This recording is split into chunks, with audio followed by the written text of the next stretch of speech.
because the other part of you is saying, don't stop gambling. If I stop gambling, then finish the sentence. What's left? What's left? Who am I? I have to be bored. I have to sit through nights of not having crazy dopamine rushes. Yeah. I have to sit with the things I need to change in myself. It gives me control over my feelings in a way. I know when I'm going to feel happy and how I'm going to feel happy. Even if it comes with feeling bad after, at least I get some control in that. The hope was that God would see that I'm working hard towards my recovery and give me one more, just give me one big night. You'll get to leave a winner, not a loser. You're like a healing fantasy in a sense. Ooh, yeah, wow. Oh, that's powerful. A redemption. Yeah, damn.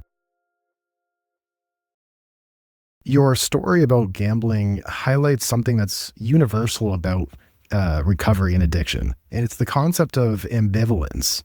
And it's this idea that part of you wants to change and another part of you doesn't want to change. And they exist kind of at the exact same time. And a lot of people experience this as like a war in your head. And part of you is pulling you that way. The other part is pulling you back. And it just can be quite the mental battle for a lot of people. And your story ends up with you at a poker table at a virtual GA meeting at the same time. And so we'll get to that and we'll unpack that a little bit. But to the beginning, can you just share how you started into gambling? Yeah, man. Like most, I just started off when I was a kid. It's funny, when I look back at my life, a lot of it was gambling focused, I think. My career path, my friend circles, people I dated, there was always an element of that risk involved. Right. So I think because of a lot of childhood trauma, as most people with addiction suffer or have dealt with, maybe not suffer, but have dealt with, that I was prone to that risk-seeking behavior. So you told me before this that poker was the thing that it really started to escalate for you more recently. How did you get into that, and when was that, and how did that start for you? I live in Mexico City, and I came in October of 2023, and they have these international nights where you can go, and it's supposed to be like a social thing. You meet other expats, foreigners. And one night they had a 20 peso buy-in poker game. And there was like a bunch of people playing, and 20 pesos is like $1. Okay. So I'm like, yeah, I'll play. And basically what happened was I won the first hand, was super excited and nervous. And so like tricked the guy to thinking I wasn't knowing what I was doing. I had 2 pair, and it was just like, he was just like stunned, and I just felt that like power. This new guy just came in and just whooped some ass. So basically after that, I was like, okay, that was fun, whatever. Yeah. And I came back to another international game night with no intention of playing poker, but they were playing again. And this time they're like, hey, we have a group, we play regularly. We bet a little more than just 20 pesos. And I was like, ooh, that sounds fun. So I joined this WhatsApp group, and before I knew it, I was the one organizing the poker nights. So I very quickly took over, and there was like 100 people in that group, but I was like, I just loved it so much. That's really when it started to ramp up. So it was progressive. It started small, and then over time it grew and grew, and not just in terms of dollar amounts, but the time spent gambling. What was it like near the end in terms of how much time you were spending? Bro, I did the math. When I knew it was becoming a problem, and we've talked about this off camera, is I said, okay, I'm playing 2 nights a week. And it was 1 night a week, but just like you said, it's a progressive illness, as I say in the recovery groups. It gets worse and worse over time. And so eventually I was playing 2 nights a week, and I just went, okay, let me just do the math. I'm just curious. If I play for the next 10 years, let's say I play twice a week, because I could see myself playing for the next 10 years. And let's say each game lasts 5 to 6 hours. We'll average 6 hours. In 10 years, that's 240 days straight of playing poker. And that's when I'm like, oh my God, this is actually a time suck. So at the worst of it, I was playing every night. I was going to this casino every night to play these tournaments. And each tournament I'd be there. They started at 5, and sometimes I'd leave at 12:30. And so 6 hours, 7, 8 hours. Yeah. So this was effectively like a full-time job near the end there. Pretty much. Yeah. That didn't pay well. And what you have to pay. Right. What were you doing with the rest of your time while you were in this kind of territory of full-time job gambling? Yeah, it's a good question. So I have a couple of businesses here in Mexico City. So we do dating coaching. I have a dating coaching company, and then a addiction recovery business. So as well, I'm in the space you're in, which is ironic. I think that's part of the reason I realized this is a problem. I'm coaching people on quitting addiction, and yet I'm compulsively gambling every night. So that channel, Sobriety University, guys, you can check that out on YouTube. And I talk mostly about weed. That's my main focus. So those things, though, because I charged a high ticket, I was able to work relatively little and still survive. Yeah. And so this gambling was getting more and more of your attention. What was the moment you realized, wow, this might be an issue here? God, I think that's a good question. It's almost like the realization was progressive as well. It wasn't like a lightning bolt moment, but it's slowly, I'm like, this isn't feeling good. It's not feeling right here. When I realized it was starting to be a problem was there was a few warning signs that started to make me question what was going on here. One, it was the people I was hanging around with. Before, obviously I do dating coaching, so I had a big dating life. And the guys I was hanging out with, they weren't guys I would go out with and try to meet women with. They were, I don't know how you say, they had just they weren't healthy people. They weren't exercising. They weren't eating well. They were drinking beer every time we played. You could tell like health wasn't a focus of their life. And that was obviously like my big focus. So that was number one. And then when I got to the casinos, people smoking cigarettes, all that stuff. The second one was my dating life. I started to realize the women I was dating weren't as healthy. It was almost like I was in degenerate energy. So the girls I was attracting were also in degenerate energy. So I went on the streak where 3 girls in a row that I went on a date with smoked cigarettes. Okay. And that's a huge no-no for me. It's disgusting. So I'm like, this is very interesting here. I started to care less about work and my mission. I was like, my mission is now to win at poker and everything else will come. Right. The big moment where I started to go to GA was when I went to my first casino, because that's something I told myself I never do. I'm like, I'm never going to play in casinos. Only with my friends at someone's house once a week. I lost $150 one night at a casino when, of course, I went saying, I'm going to play $50. If I lose it, I go home. And I'm there till 5 a.m. and I'm like, wow, I feel like a loser. So your standards keep changing. I'm never going to go into a casino. It's okay, I'm going to go into a casino, but I'm only going to do 50. Okay, I'm going to do, and the goalpost keeps moving. And so you started to see your standards slipping there. Exactly. Yeah. This is not in alignment anymore with who I said I was. You found your way to a meeting, and where did you do this first meeting? Was it actually in the casino, or was this out of it at first? It was the day after I went to my first casino. Okay. I literally woke up the next morning and I went on a meeting. Okay. And I went, oh my God, this is an issue. And it was more curiosity too. I was like, part of it was like, something doesn't feel right. I want to confirm that this is what I think my gut is telling me this is. Okay. And by the end of the meeting, did it get confirmed, or what information did you get? Oh, of course. I knew in my heart it was confirmed the minute I had the thought, let me check out this meeting. Because they have like the 20 questions and they ask you like, and I answered like 16 of them. So I'm like, yeah.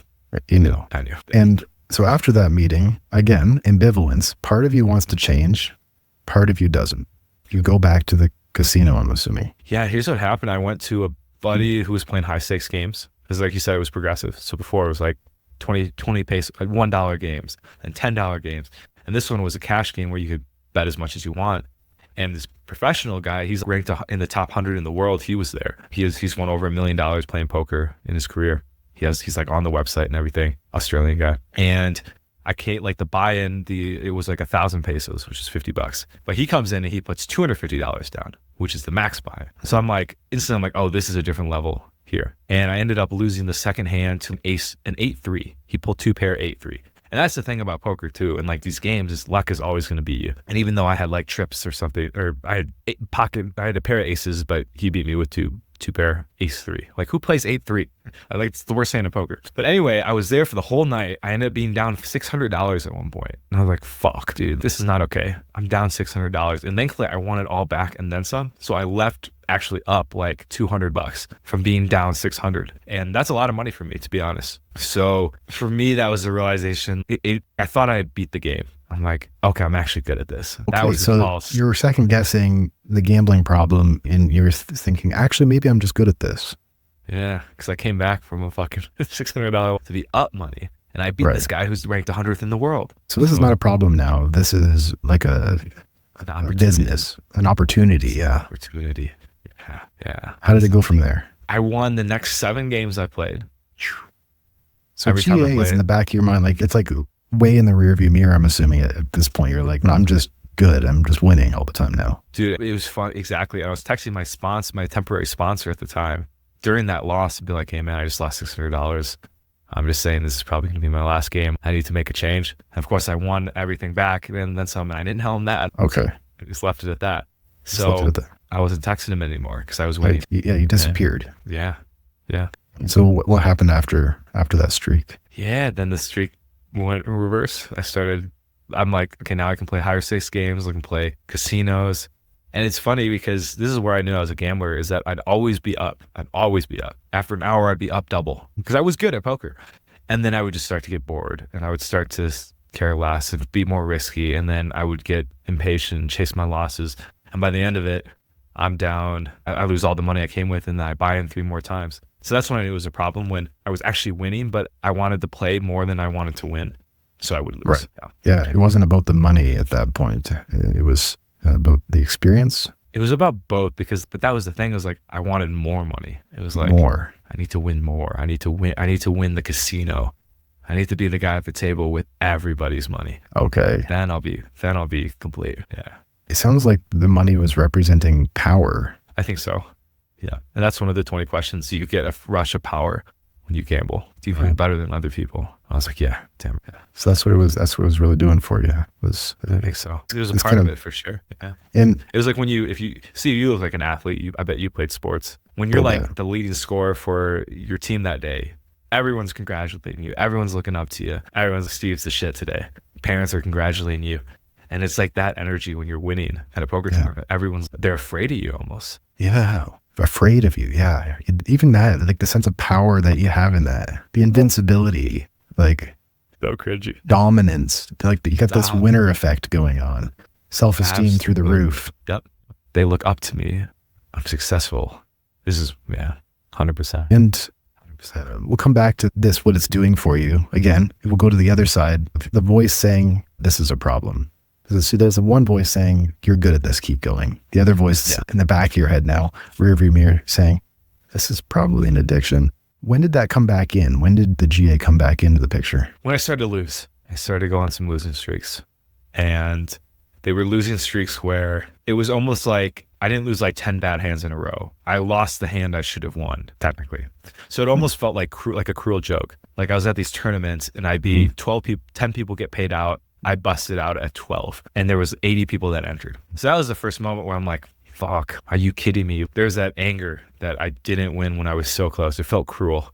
Obviously we fall into pity. So I'm not actually confirming. This isn't the mindset to have, but I felt like you felt bad the victim. Like I put all in this work in. I was almost there. And then what would happen too is like, I was at these final tables and I would get nervous. And so I would not play these hands that would have won and knocked out 2 people. Okay. I would get scared because like when you're at final tables of poker, people start like pushing really hard. Like you have to like, okay, you get a pocket pair, you gotta go all in. And I was afraid to go all in and then I lose the hand I would have won. Like I would have beat. So then I got frustrated. And I think when that anger came in, that's when I'm just the regret, like walking away at 12 o'clock at night, just being like, damn it, I wanted to win so bad. I'm like, I might as well go to these meetings again. Funny enough, like if I can gamble responsibly, God will help me win.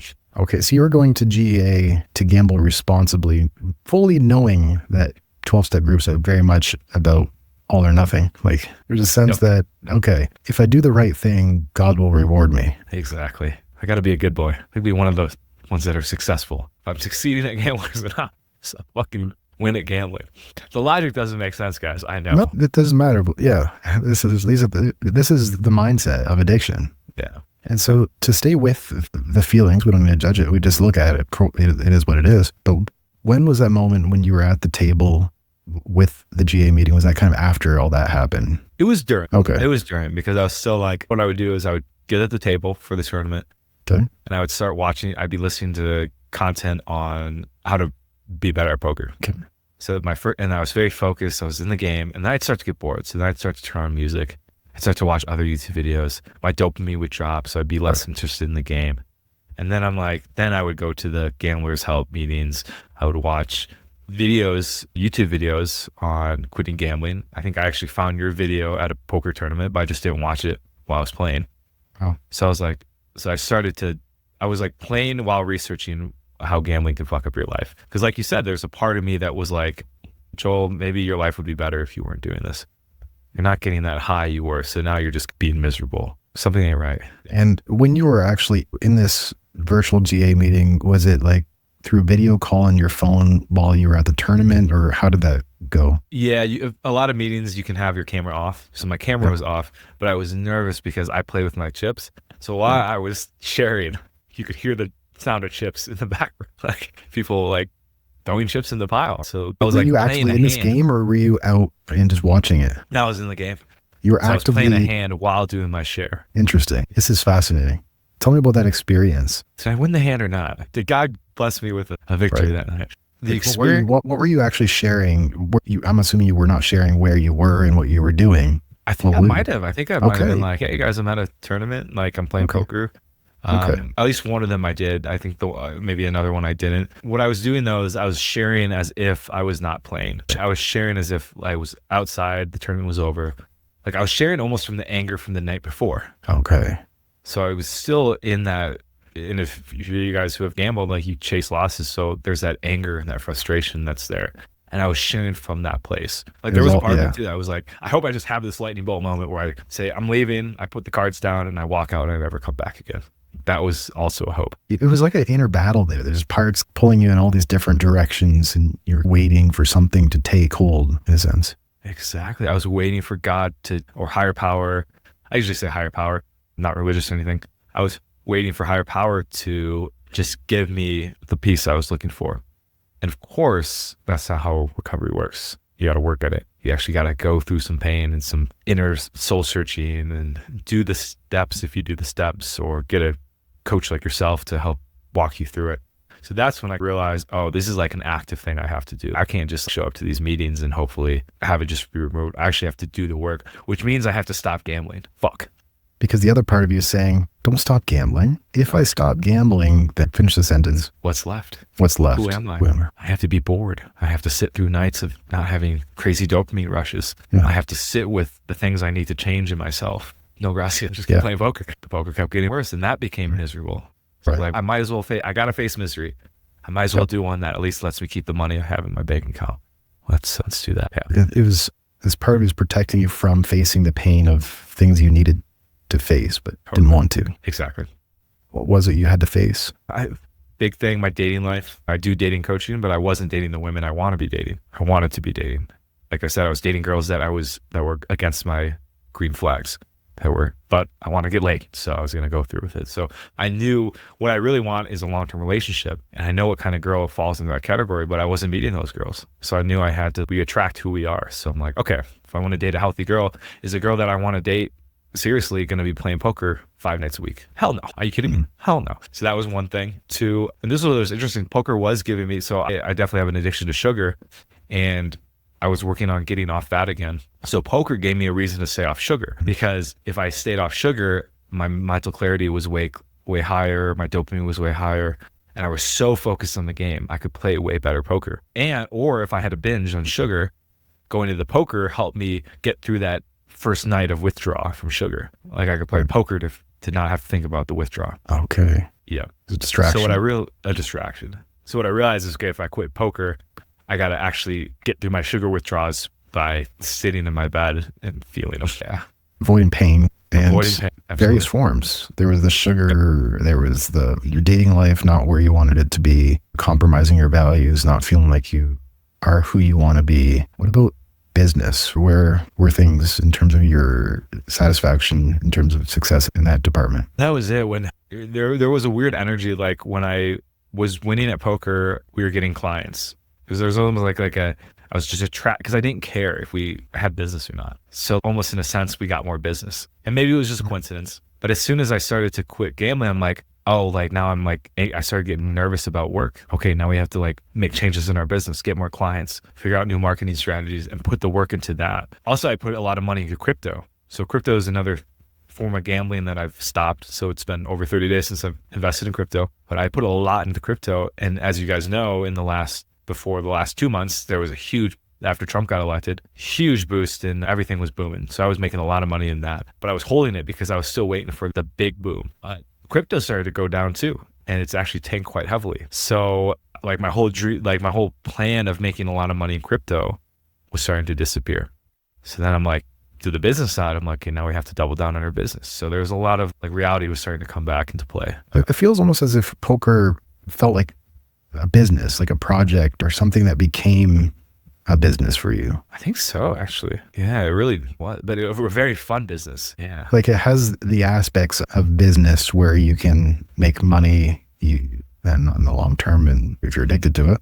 but you can provide the illusion of that is profitable, that if you work hard, you can get better, that you just show up and you grind and you do it, that it has a lot of the ingredients that building a business has, but the dopamine's turned up to 11. Yeah, perfectly said. Perfectly said. And then the power that you got in these games, like what was going on in your everyday life where you felt that this power was maybe making up for something? Was there a sense that you didn't quite have agency or the power or competence or progression that you were hoping for, and that this kind of made up for that? I think, again, like I'll say the dating thing, right? Like I was disappointed. I felt like I didn't have power in my dating life because I wasn't dating the women that I knew were potentially good for a long-term relationship. They were fun. Right. Like we had a lot of fun, but I'm like, this isn't going to go anywhere. Right. So I'm wasting my time there too. And the big one was sugar as well, because I was really stuck in, I was off sugar for 3.5 years. I came to Mexico City. I started to bulk. So I started to eat sugar again because I was on keto. So I put on like 20 pounds, which was awesome. But then the sugar addiction was back. I was really wrestling it for a long time, kind of like just silently suffering. And then it got to a point where like my binge days would go from, I'd have one cheat meal to 3 days I'd be eating junk food. And so I was really feeling powerless over that as well, the sugar. So in my whole life, I felt like I didn't have agency in my life. With your relationship to sugar, with women, and the way that you wanted it to be. Yep. And I heard your story about cannabis addiction. Was it in like high school, or when did that start? Into high school. Yeah. And if we look at your relationship to your dating life at that time, what was going on there? Oh, non-existent. Yeah. I didn't get, full transparency, I didn't get laid for the first time until I was 27. Grew up Catholic, sex was wrong. So I had all this sexual shame. No girlfriends. I had a girlfriend in high school for a year, but she was even religious. So all the fun my friends were having in college and university, hooking up, having fun, I just couldn't do it. And so that led me more to weed use for sure. What did it help you do? What did it do for you at the time? It made me feel okay. Like I didn't need to be hooking up with, having sex or anything. Like I'm okay. Okay as I am. Exactly. Because without it, gave the sense that you were not okay as you were. Yeah. 100%. Uncomfortable in your own skin. No. Cool. Yeah. That's crazy. What's coming up right now? Just in awe thinking about it from that perspective. Wow. Yeah. That was a really dark time. And like I didn't even know it. So yeah. The powerlessness with. Yeah. Like sadness. Wow. So that high school kid, what thoughts are going through his mind? There's like a blissfulness, like when you were using cannabis. Oh, absolutely. Yeah. Until it started to south. Like life is okay. Like I finally have a purpose. I finally have a way to feel happy. Yeah. When you were not on cannabis, what thoughts were there? At first, it was okay because I was still like, I had friends, like I was in a whole new environment, away from my parents first time. I always had the hope like I get a girlfriend. So I had a lot of optimism, and the weed just was like fun. And then second year, once I was like, when smoking became bad, bad or good, but when it started to become a problem, that's when it just lost its fun. Kind of like what we've been talking about in gambling. How you take that pill that, like the Matrix, you take the red pill, you can't unsee it. But like you're using it to get out of a sense that I'm not okay as I am. I think so. And using it to feel everything is okay, which got you further from addressing the core things, which made things even less okay when you were not using. Yeah, for sure. And so more is needed to feel okay, and then kind of that spiral was happening. Exactly. Yeah. It's just like that with the gambling too. Just thankfully this time I had enough experience and consciousness to catch it. Yeah. How does it relate to the gambling in your view? It's the same patterns, really. With any addiction, it's the same exact pattern and the same feeling and the same progression. Obviously the details are different because you're doing a different activity or behavior or substance, but it's still that roller coaster of life. There's no chill. There's maybe moments of chill, but it's not, you just find yourself like in a place that sucks. You know what I mean? That's how it always is. Like it always starts off like blissful, and then over time you just starts to become less blissful. And then you notice the consequences and how it affects your relationships and motivation, energy, all that. And then you start to get angry and frustrated, and it's just, it's like a shitty roller coaster. Like we're chasing the initial blissfulness, the power that you got from in gambling in particular. I just want to get that back. Absolutely. You forget about death and your own mortality, and that we all have a limited time clock. You start to get content. That contentness is very pleasurable. That feeling like you talked about earlier, that feeling that everything's going to be okay, no matter what. It's almost that that gambling gave you? Yeah, for sure. The whole time of gambling? All addiction. Like, when did that come in when you were gambling? Was it when you were winning particularly? Or was it just the process of playing, putting bets in? When did that come up? Yeah, it was like the whole experience, except for probably when you won. Because you win, you go, oh, the game's over. So it's funny. It's like, I didn't even want to win. I just want to keep playing. The experience. And the anticipation. And this is something I coach people on in my own addiction coaching, is that what people realize is the anticipation that's the most pleasurable. Right.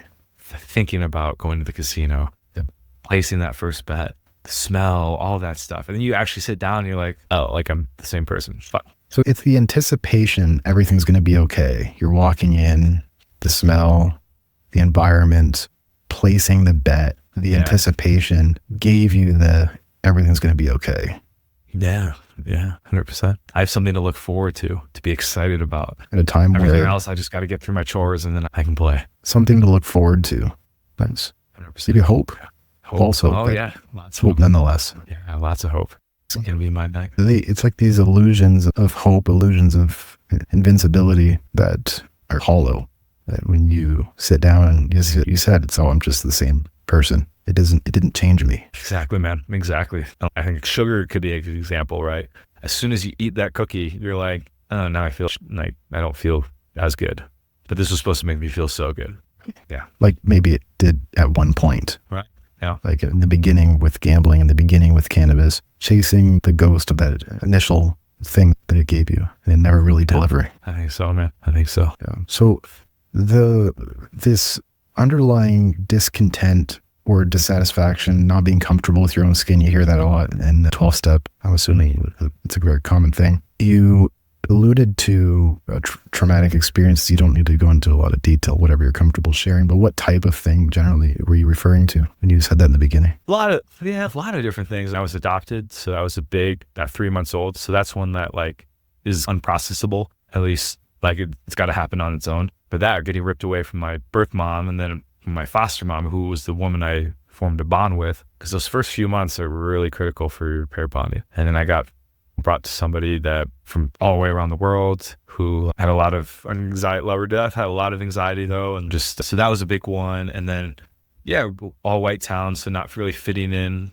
feeling like I didn't belong there. I think like the Catholic stuff, right? Did old when I was like in like a Catholic daycare by like the worker, right? So a lot of sexual wrongness, feeling like that was, I just felt like I'd always been getting kicked in the nuts a bit. And I think maybe that's why I have such a proclivity towards addictions, is because it gives me control over my feelings in a way. I know when I'm going to feel happy and how I'm going to feel happy, even if it comes with feeling bad after.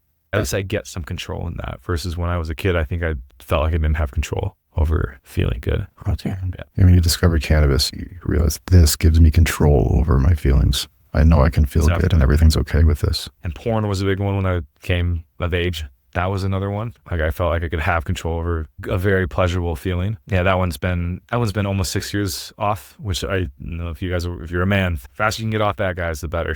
But that's for another podcast. So that, any chance I could have control over people, codependency. Addiction allowed you to make yourself feel good. And growing up, didn't feel like you were able to do that. Yeah. That was big insight. That's a cool one. I've never put that into words before. So thanks for holding space for me to do that. That's powerful. Damn. Yeah. Because all my friends joke, they're like, I think you're addicted to being addicted. And then they're like, I think you're addicted to not being addicted, because I'm in like all these groups. I think that's why. It's like search for control. Yeah. And early life was so much not within it. As a child, just by very nature of being a child, not a lot's in our control, but particularly your situation where there's a lot of moving around and insecurity of your situation and the actual traumas that happen. I know there's many people probably watching this and who are in recovery groups as well that have experienced the same thing. So they say we're not terminally unique, and that's something I really believe. What I see though with the people that don't have that proclivity towards addiction is that when things weren't in control, things still were predictable. They were safe. They felt okay, or there was a sense of happiness, or that love's a huge part of it. Feeling loved as a child. So I can tell like those people, they were properly taught that when things are not okay, things are going to be okay. But what I see as a pattern with people that haven't gotten to experience that is when things aren't okay, something really bad could happen. Really traumatic that could shake your whole reality can happen. Yeah. That's what you were thinking at the time. Yeah. Or you're feeling, subconsciously thinking there was a sense that it's not safe. It's not safe. Yeah. For sure. For sure. Wow. That's crazy. What's coming up? Wow. It's cool. Like this, that's what I love about recovery is the insights you get to have and like doing this work. You get these aha moments, and ironically enough, those almost become addicting. Like that felt really good to realize that. I was like, sweet, like that just shed a layer off something that has been causing me pain. Like that realization right there. So yeah, I feel pretty good. Right. Pretty good. So that child felt insecure, unsafe. Something really bad could happen. There's a lot of fear in those early years, and insecurity. Or what was the fear? A lot of fear, man. A lot of fear. Yeah. God, I remember. Yeah. Every moment just felt, I was like, how did I get through that? And here's how I got through it. Through my addictions, through TV, through eating sugar. Yeah. Towards neediness, towards codependency with my parents, my mom in particular. So all these behaviors that I deal with today were my base of survival as a child. I wasn't smoking cannabis when I was 3. So that was probably why that one was relatively easier to quit than sugar, for example. Right. Let's look at sugar. What did that do for you? Give me that rush of dopamine, which is enough to feel good at a time where you didn't know how to make yourself feel good. Yes, exactly. That paired with television. Sugar and television is good. Because if sugar was not around and television wasn't working, what would you be feeling if you had to sit with that? What was there? Probably just agony. It's agony. Yeah. Just seeing that child, what's going through his mind? Honestly, I can't even relate. Like it's so I think it's too overwhelming to let my conscious go there. Like it's right now. Yeah. You don't need to go there. It's just agony. Agony. Yeah. And I think part of it too is I don't feel that agony anymore. So yeah, just suffering. Yeah. But what did that kid need? And he needed connection. He needed human connection. Yeah. Needed to, what else? Like I said that, I'm like, I don't think that was enough. It needed to be different. It just needed the pain to go away. It needed reality to be different, which is what was the hard part of being there, is that I knew you can't change reality. This is reality. What was hard about that reality? Just the emotions, because there wasn't like I couldn't put into details what was going on. Like what it needed was not to have been adopted, to still be with my primary caregiver, or to be honest, to be with a family where there wasn't a lot of stress and a lot of pain within themselves. Any thoughts about yourself at the time? Like, what does it mean about me that I'm in this situation? Oh, just that there's something wrong with me. Like I just missed the ball. Like I'm just one of the unlucky ones was the story. Okay. Yeah. And not that there was something wrong with me. I just got, speaking about gambling, I just got unlucky. That was a feeling, like a powerlessness. Okay. Like I was the unlucky one. I guess that's it. That was the sense at the time that this is a very unlucky. Yeah. Or is it more personal? There's something wrong with me, or is it something wrong with my situation? No, nothing. Actually, I didn't really think there was anything wrong with me. Okay. It's more of I'm just so unlucky and powerless having that happen, that situation. Yeah. Yep. 100%. And honestly, I was so young, even till I got out of high school, and I started to realize there's more to life than just me. Like it almost felt like a bad movie. You know what I mean? I would see other people who were happy, but I just couldn't relate to them. It just felt like they were the lucky ones. That's what it was. They were the lucky ones. Yeah. And I'm unlucky. They were the lucky ones. For sure. So to bring that to gambling, you have to feel like one of the lucky ones at times. Ooh. Yeah, totally. God's finally giving me the win. He's finally looking out for me. And attending the GA at the tournament was one way to facilitate that. Yeah. I knew going to this meeting wasn't going to make me better at poker. Rationally, you knew it. I knew it. You rationally knew it. This weird hope. The hope was that God would see that I'm working hard towards my recovery and give me just give me one big night. Like, all right, bro, I'm gonna let you walk out here with your head held high, and that you can quit tomorrow, and you'll have felt like you succeeded in this venture. Okay. You'll get to leave a winner, not a loser. Okay. You're like a healing fantasy in a sense. Ooh, yeah, wow. Oh, that's powerful. A redemption. Yeah, damn. That's big. It's interesting. I'm reading this book. It's called, by Richard Schwartz. It's called You're the One You've Been Looking For. Yeah, he does internal family systems therapy. Absolutely. Yeah, imagine you know all about this.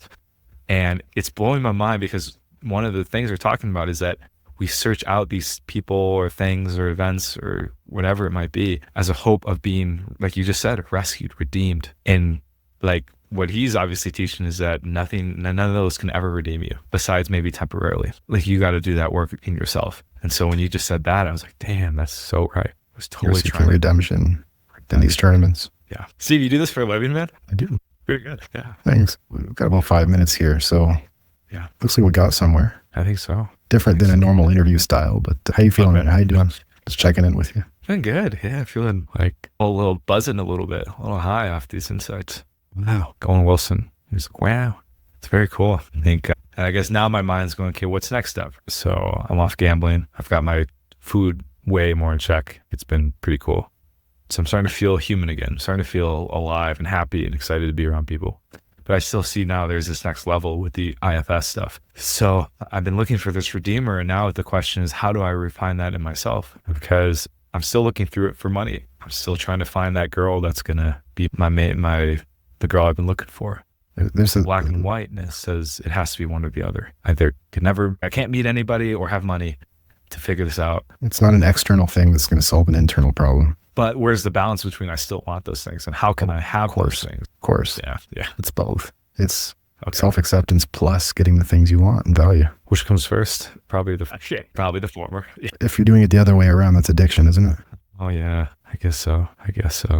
So what would your suggestion be is how can one start healing that? How would you suggest that I begin becoming my own redeemer? And you already are on that path. The fact that you stopped gambling, that's the first step. Because when you're in it, you're still chasing the fantasy. You're not thinking clearly. It's hard to do the deeper work when you're on the roller coaster. And so what you did was the first step was you got some space. You're now looking at the IFS. And that is a really useful way to heal trauma. It really is. Wow. So, what's your recommendation for going through it? Do you think a therapist is needed? Do you think it's something you can do on your own? It could be either way. Usually it's recommended with IFS, which stands for Internal Family Systems Therapy. For those who don't know, Richard Schwartz advocates for this approach. I'd highly recommend the book that the one you mentioned, or No Bad Parts is a really good one that a lot of people use to do work on themselves. As you go through the book, No Bad Parts, he actually has these guided exercises where he's speaking if you do the audiobook and you can listen to it. And he brings you through a whole process. So that's a way to do it on your own. The No Bad Parts, you could start there, see if you like it, see if you like the language, the feeling. It's very unique in the way it's all framed. It uses the language of internal parts, what I was doing in the beginning with part of you wants to gamble, part of you doesn't want to gamble. These two parts are in a tug of war, and we're attending to both parts. We're asking the question of what does the one that doesn't want to gamble want? That's your true values, things that you want in a relationship. That's part of you that wants to gamble. What's it protecting you from? So framing it as a protector, it's protecting you from pain. What type of pain? We talked a lot about that right now. And unpacking that pain that is needing healing. And IFS brings you through this kind of process of attending to the inner child in a way that brings compassion to it, awareness to it, and allows it to heal those wounds that were imparted back in that situation that we talked about. So you can start on your own in terms of IFS books, or talking to a therapist is highly recommended when it comes to going to that deeper level. And he'll even say in the book that he doesn't go into that child part too much in the book, that it's recommended that you have somebody guide you to go there and then carefully assess how soon you go there, and then not overwhelm yourself with it. Okay. Wow. That's powerful, man. And those books, so powerful, man. Like they just help you see. I love that. This is the name of it. No Bad Parts. No Bad Parts. Compassionate. Oh, compassionate. Even reading, starting to read. I started the book a few days ago for you're the one you've been looking for. And it just, woke me up to, there's been so many parts of myself that I've been shaming as they need to change. I need to get rid of them. Yeah. And what he suggests is that it's about integrating them. And that's, I can't see what's pretty much beyond that. I think that's just the last piece, to be honest. And you're on that path right now. By the fact that you picked that book up, it's perfect. And that's exactly the process I take people through when trying to stop gambling, rather than this kind of willpower. What are you doing? Just, it's very shaming if you're approaching it through this kind of just pull your socks up, mister, and just stop. I don't do that at Yeah. all. It's very effortless, very flowing, very attending to both parts of you in a very compassionate way. So when we looked at the part of you that wanted to gamble, I wouldn't approach that through the lens of that's the bad part we need to get rid of. The way I asked you about that part was through a very compassionate, what does that part want for you? What is it trying to do for you? What is it protecting you from? So in the language that I was using to frame the part of you trying to gamble, it was this compassionate, accepting no bad parts language, which allows you to then get curious about that part because there's openness in curiosity. And when you get curious about that part rather than trying to shame it, you get to see what it's trying to do for you, which was protect you from agony. You see some compassion for that part. You realize that protector doesn't have to serve the role of gambling. It can take another job doing something else. It can switch jobs. It can go to sugar, it can go to cannabis, it can go to gambling. But it can also protect you in a non-addictive way, that this is a genuine human need to want to have a sense of control, want to feel good. And that part can serve that function in a way that's in a non-addictive way, that you can help yourself feel good and feel in control, of course, within the bounds of like the serenity prayer, acceptance of that which is beyond your control, courage to do that which is within your control, wisdom to know the difference. And so it's looking at yourself in your current situation that you are no longer that child who doesn't have control. You do have a level of control in life. Wow. That's so powerful, man. It's funny because when I was at that table and realizing it's time to quit, one of the big realizations was how much more could we get done in life with this energy we're putting towards gambling? Yeah. Just like you said there, it's not a bad part. It's just not utilizing its gift as healthy as it could be.